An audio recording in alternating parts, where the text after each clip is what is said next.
Joe. The, Joe. I'm sorry.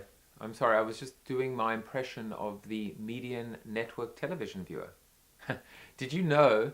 It's kind of funny. So John Wanamaker, retailing pioneer, 120 years ago, says half my advertising is wasted. The only problem is I don't know which half. I mean, you've all heard that. It's a boring, old, cliched saying. But the problem is, and I've said this for years and years and years, even when I wrote Life After the 30-Second Spot, which is, wait a second, what if we do know? And what if it's more than 50?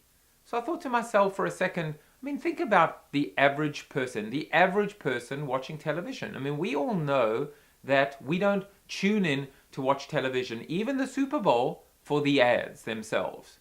And when the ads come on, we go to the toilet, we make a sandwich, we make a call. Increasingly so, we're on our PCs or our Macs, we're on our mobile phones, simultaneous media consumption. Again, boring, you know all the stuff from me already. So what's the new thought here? Well, the other day, well, actually not the other day, months and months ago, I open up USA Today and I look at, the viewership from the previous week's top 10 television shows. And I look at American Idol, and American Idol's like 21, 22, 19 million viewers, a shadow of what it used to be. I mean, let's be honest here. So again, old news. We know that viewership is declining. Yeah, and yet, of course, prices continue to go up. So what's the new news? Well, I saw what I thought was the smoking gun, which is the fact that it seemed to me from USA Today that more than 50% of people watching every one of those top 10 shows, including American Idol, were older than 50. So why is that important? Well, because marketers, Madison Avenue has always coveted and courted the 24 to 39-year-old or the 24 to 39 to 49-year-old, the 24 to 49-year-old. The consumer with disposable income, with purchasing power, the consumer that's buying or leasing the cars, the homes, whatever the case may be, the jewelry. And now suddenly, more than 50% of the top 10 shows are older consumers.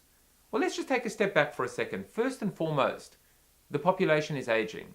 Baby boomers are mainstreaming. It's a fact. The implication to marketers is not necessarily throw in the towel, but recognize that maybe 24 to 49 or 24 to 39 isn't your sweet spot anymore because the population is aging. Even though ironically, around the world, it seems to be getting younger. In the US, it seems to be getting older. So messages have got to change, offerings have got to change, products have got to change, solution bundles have got to change. But now it comes out that the median age of the network, of the network television viewer, in fact, officially is over 50 years old. On CBS, I think it's as high as 55. Last year it was 51, this year it's 55. ABC, it's 51. The median age of Dancing with the Stars, the viewer is 60 years old. So I think on one hand, yes, recognize that the population is aging, that it is becoming more mature, and so we have to adapt. But at the same time, is this not the smoking gun? Is this not ultimately John Wanamaker's worst nightmare coming true?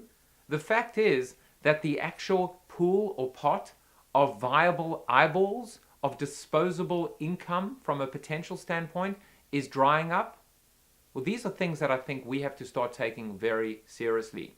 And right now, whether there is life after the 30-second spot or not, I think we need to be a little bit more realistic from an efficiency and an effectiveness standpoint in terms of where our money is going and in terms of what we're getting back for that money. Because as long as we continue to court and chase that 24 to 49-year-old, we might want to think about reallocating and optimizing based on where the fish were to where the fish now are swimming. And you know where they are. I don't have to tell you that. Jaffe@power.com, @JaffeJuice on Twitter. It's time to flip the funnel now. Pick up a copy of my new book, available wherever books are sold.